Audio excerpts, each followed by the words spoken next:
Hi there, welcome back. Welcome back to another video in this Telefunken Opus 8 series. This one is one that got me. I'm obviously doing this at the end of the recording, so I know what happens. You're going to have to wait and see. But you may have a good laugh at my expense on this one. I did, after getting over the anger and finishing with the swearing and the pulling my hair out, the little I have left.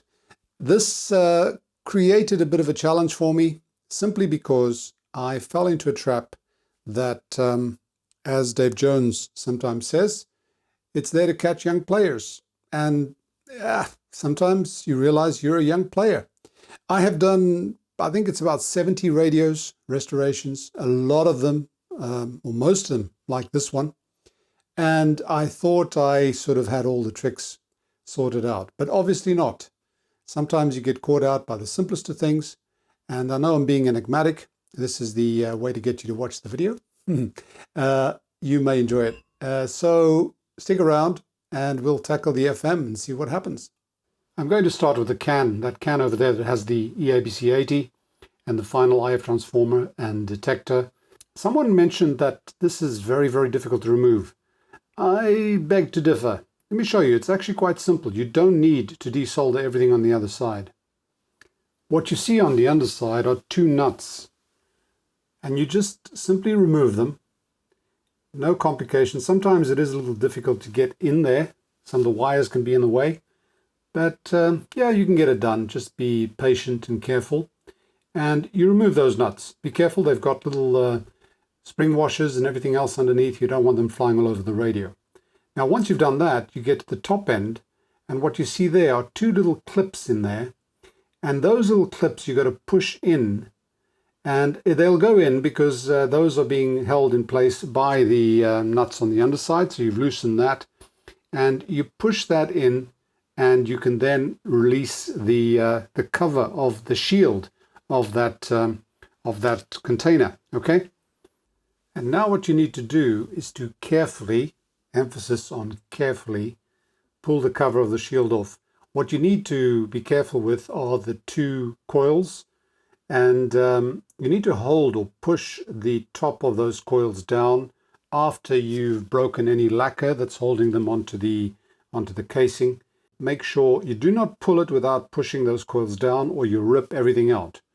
What we're left with now is the innards of that shield. Now that is a dual function. It's got the tube holder, and onto that tube we've got the connections that are working as decoders, or rather as discriminator and detector for the radio functions. It's also got the audio coming in, because this tube is serving, I believe, as a preamp.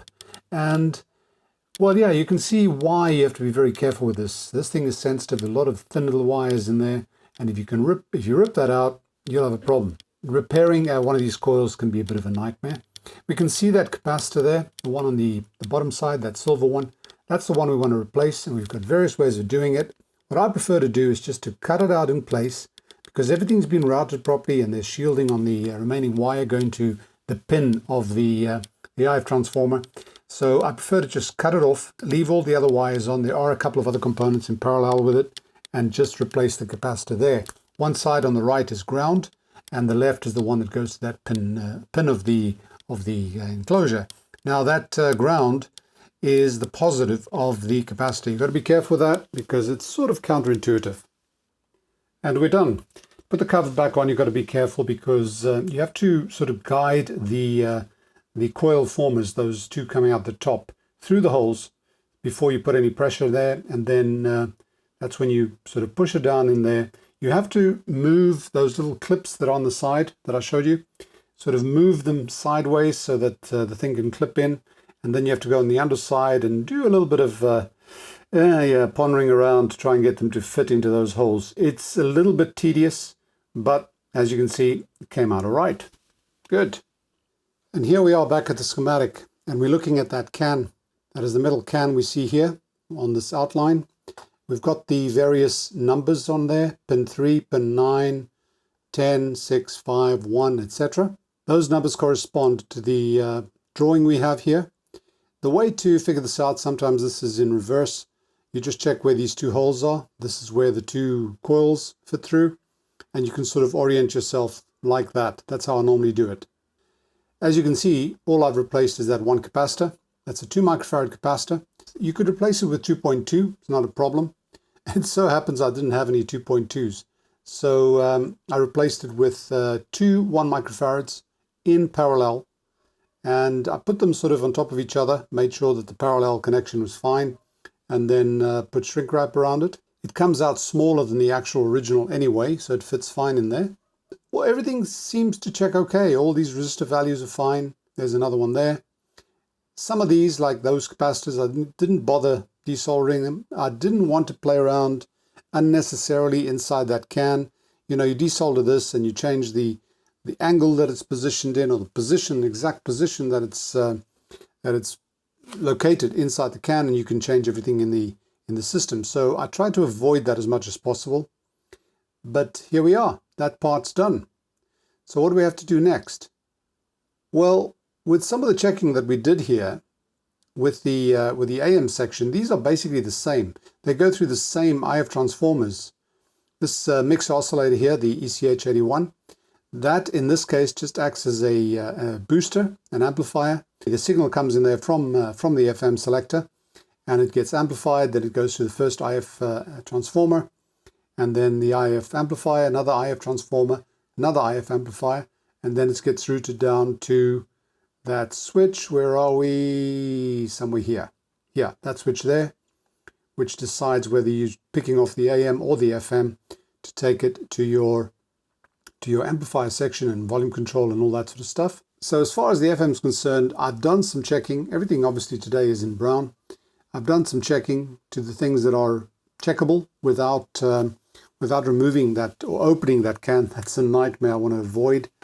So you can check certain things. Some of them I checked before when I was checking the power supply lines and so on. Everything seems to be in order, so I'm ready to test it. I mean, I could go into more detailed checking of components on the IF transformers and everything else, but I want to test it. I mean, we might just have everything done. Let's give it a go. Time to test this baby. Let's see what we've got. I've got the antenna in the back. Tubes are in. Volume's on max. Speaker over here.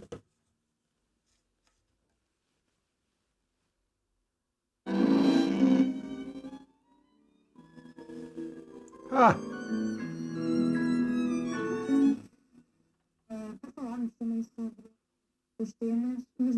Fabulous! Where'd that go?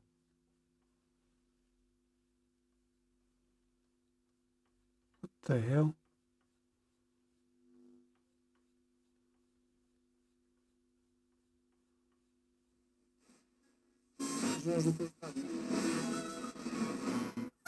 Que é a nossa Manela que está lá fora. Oh, muito bem. Está certo também. Acho que gostei muito desta. Olha, a seguir, dou-te a carta para a mão. That's 88. There's a very strong station here. I know that. But there's another one here. Oh, come on.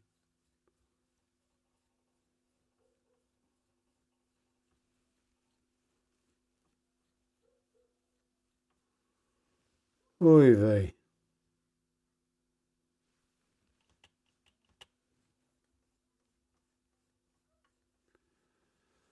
Oh, no. No, no, no. It's only working down here, right at the bottom of the band. I'm picking up a station here at 88, which is a very strong station. I know that. It seems to be picking up quite well. And then there's another one here at 89.3. Just goes dead. What the hell's going on here?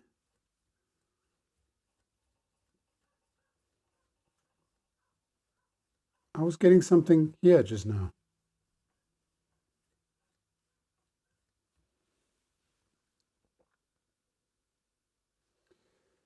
Whoa. It's not really an alignment problem, because otherwise I wouldn't pick up that one at the bottom at all. And as I said, it's exactly where it should be, 88. So it's not an alignment issue. What could it be? Folks, that's a bit of an anticlimax. I'm going to have to look at it, see what's going on. I just pray, I really pray it's nothing inside this guy. I had a situation similar to this before on the Telefunken. It was the Telefunken, I'm not sure whether it was the 2004 or the 2114, the opuses that I did. And I remember, yeah, that one I had to open up this can. I'll have to go back and look for that video and see if I can find out what it is that I did. Because it's odd. If I got nothing, then it would be possibly, an alignment issue, an IF amplification issue. The ECH81 could be wrong, could be gone. The other thing is, when I did that 1 hour repair, this thing was working. It wasn't working this well. I mean, this sound at the bottom here was pretty good, but it was working, and so now it's just disappeared. Okay, back to the drawing board. So much for well-laid plans.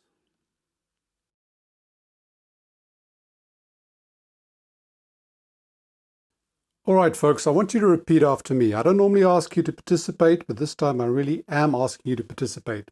I want you to all chant, Manuel, you are a stupid idiot. You done that? Good, because that's what I am. Okay, watch this. That's our 88 down there.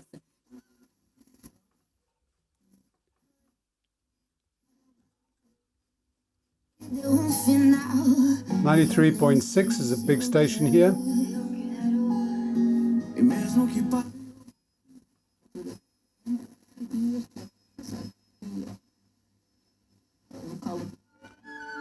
.99, another big station.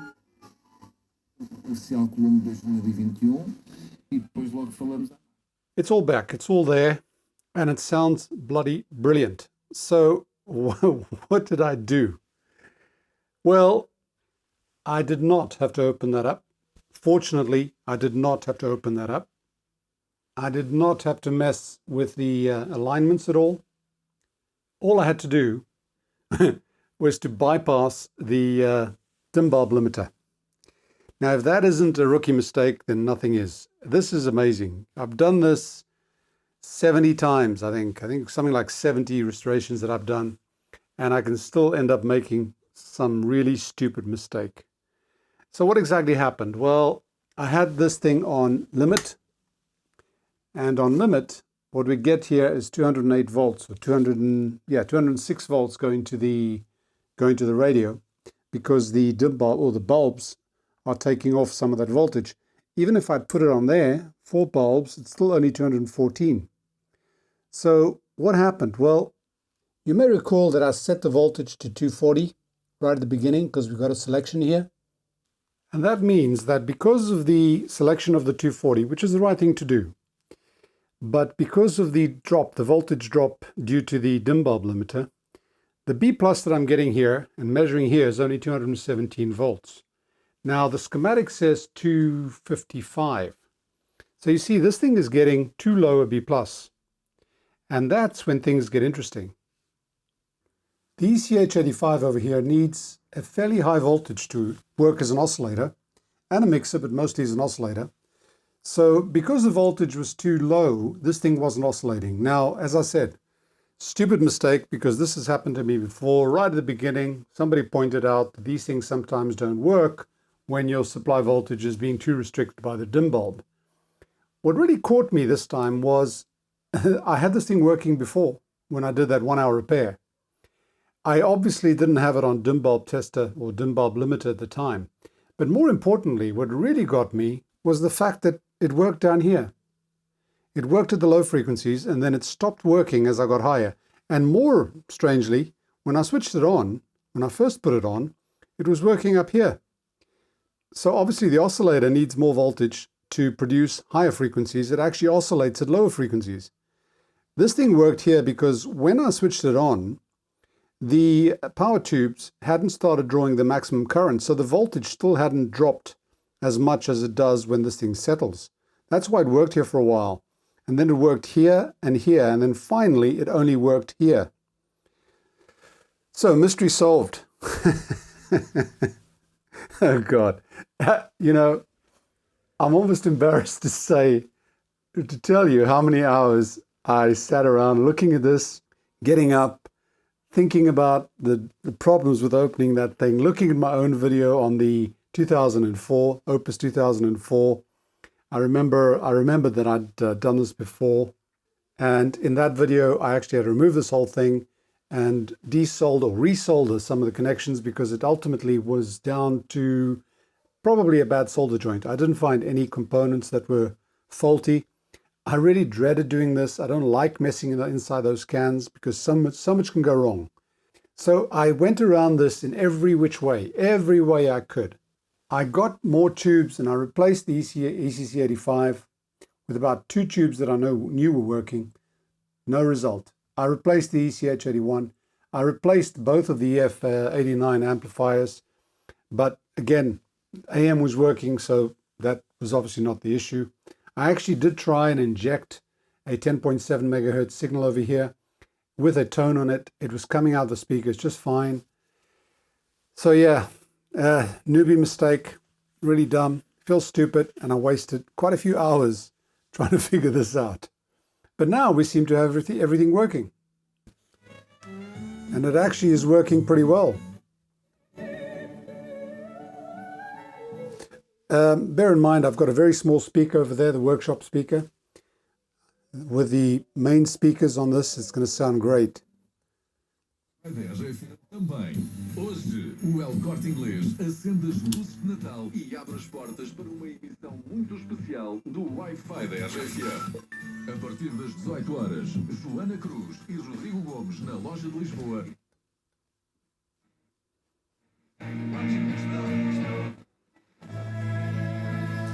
Brilliant. This is sounding like a Telefunken again. Okay, right. Time to move on. And what I'm going to move on to is the alignment. Now, as I said, I've done this before. If you want to see an alignment of something in great detail, of something very similar to this one, go and look at the 2004. I think it's video 5 or something like that. And what it involves is you need to lightly couple a 10.7 megahertz signal on here onto the ECC85. And the way I do this is with a little coil. It's wrapped on paper. And that's just a coil around there. The signal generator is coming on here. It's got 10.7 megahertz on it. About 20 millivolts. Remember, this is lightly coupled. It's not directly connected. So you need to increase the amplitude a bit. 10.7 megahertz.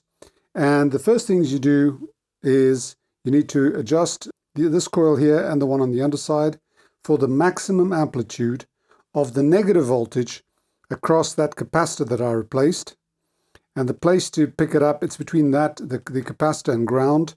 So you connect your voltmeter to ground and you connect it to pin, I think it's 6, and that gives you access to that capacitor. So you're going to measure negative voltage and you're going to peak this guy and the one below for the maximum deviation. Then you do this one and the bottom as well. That's for FM. Then you do that one and the bottom as well. That's for FM. Then you do that guy. I think it's that one. Where's that one? I'll have to check. For FM at the top. And you don't do the bottom. I'll explain what we do with the bottom one when we get there. Okay, time to get cracking. This shouldn't be too difficult. Hope. The 10.7 megahertz carrier or signal is being fed here into that winding to loosely couple to the ECC85, the FM tube. Now, the way I did the winding is I actually have it very low down on the tube. So I had to reduce the amplitude of this signal dramatically. I think it's at about just under 2 millivolts RMS. So this thing is coupling quite well, very well in fact. Usually you need to put about a 20 or 30 or 50 millivolt signal there. But all I wanted to do is to get about about 2 volts or under 2 volts on the meter, which is connected across between ground and pin 3 coming out of that can at the bottom. That pin 3 I know connects directly to the negative of that capacitor, the electrolytic capacitor. That's the voltage we'll be measuring. So the first one I'm going to adjust for a peak on the voltmeter is this one over here. Now let's see. Oh, we've got a bit out of it. There, it's starting to go down, so I'm going to go back.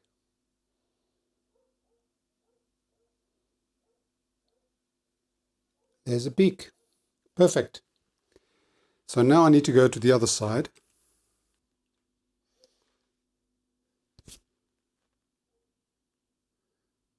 Just getting, oh, there we go.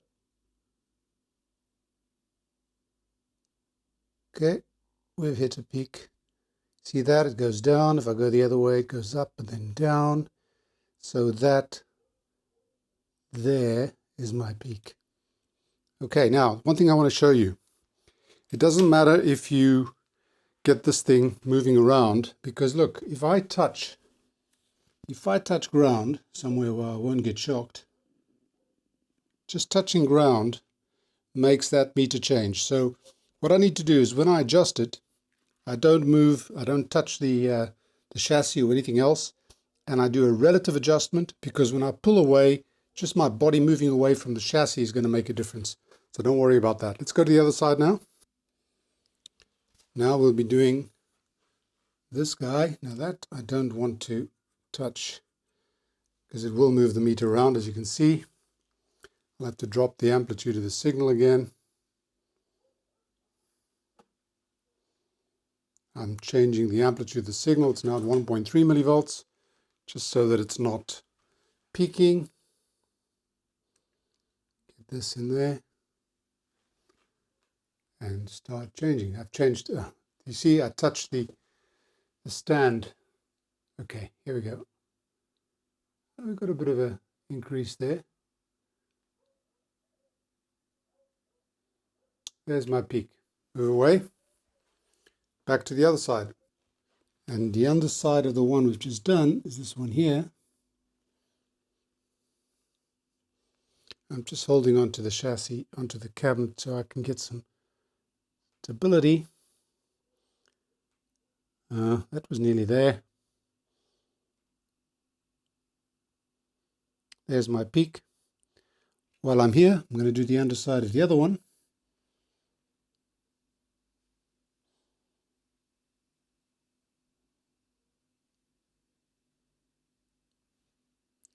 That is my peak. Back to this side. We have this one to do. Come on, where are you? Just holding onto the chassis. That's not adjusting yet. I'm just trying to find the... Okay, got it. Now... Whoa.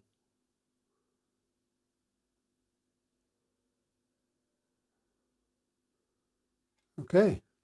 That might have been me when I was trying to find the FM. I did wiggle a little bit, not much, but a little bit. So that may well have been me. Now the last one I need to peak for maximum is this guy over here.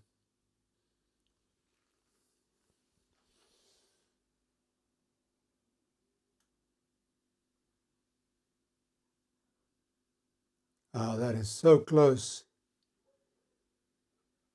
That is good enough. Perfect. We've aligned all the coils for peaks. So what I'm going to do now is just recheck all those. Don't need to video them again, but I'll recheck all those and then I'll show you the last phase. Now for the last alignment, which is that other coil on the FM, it's the FM discriminator coil. What you need to do is you need to make something like this. This here's got a 100k resistor, that's got a 100k resistor. They're connected in series over there. There's a little loop so that you can connect a meter to that. I put 2 croc clips on this end to make it easier to connect to the circuit. So basically all you've got is 2 resistors in series with a connection point at the halfway point. Now what you need to do is connect one of these to ground and one of these to the one side of that capacitor. In other words, the same place that we were measuring that voltage at. Okay? So you're connecting these two resistors, 200K, across the capacitor. Fine? Then you use this point over here, and you connect a microammeter to that. And the other side of the microammeter goes to the output of the FM audio, which is pin 6 in this case. And you should be able to measure a small current. Now this is microamps. You have to actually null that current out. In other words, get it to 0. So what happens is you twitch one way and it becomes a positive current. You go the other way, it becomes a negative current, and you tweak it till it's right on the center at 0, right? You should use a center 0 meter, the one where you set it to the middle and it's at 0, and then you go left and right. The one I've got doesn't have that. It starts at 0 and goes up, but it does have a reverse polarity.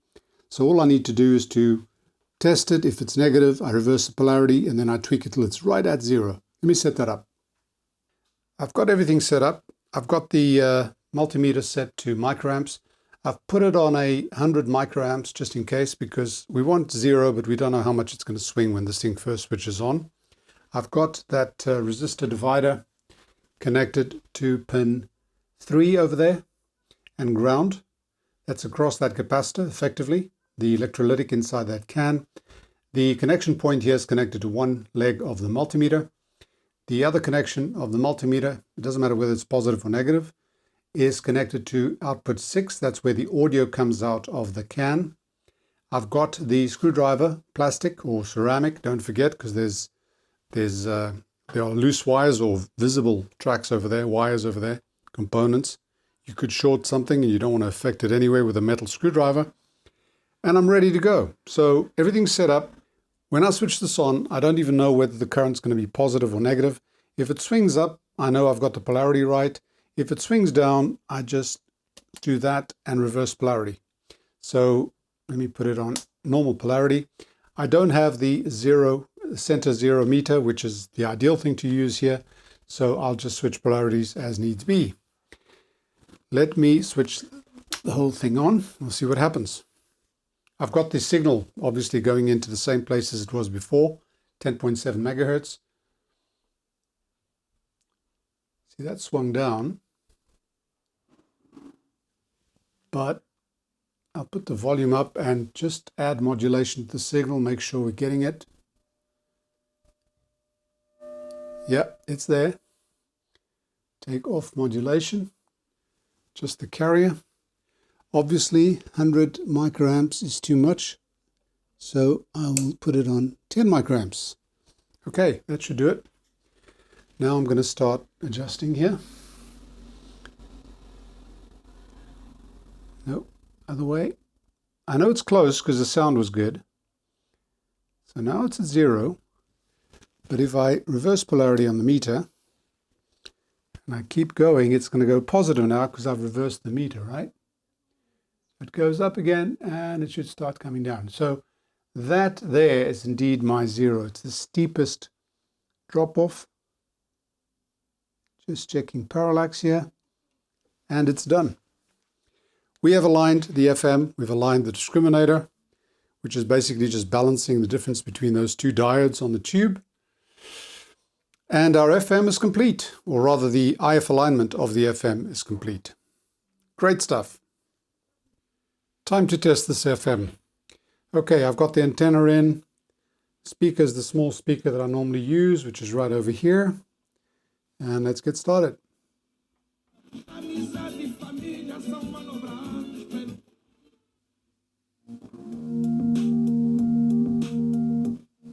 Can't play there for long because of copyright issues.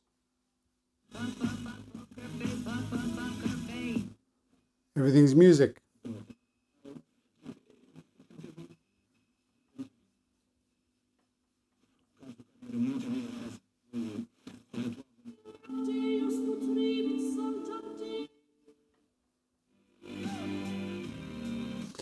Brilliant, except I couldn't get one talk radio station.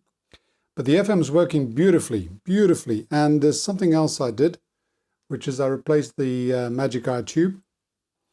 This is an EM80 that was in here, and I replaced it with a Russian 6EP1 or 6PR5.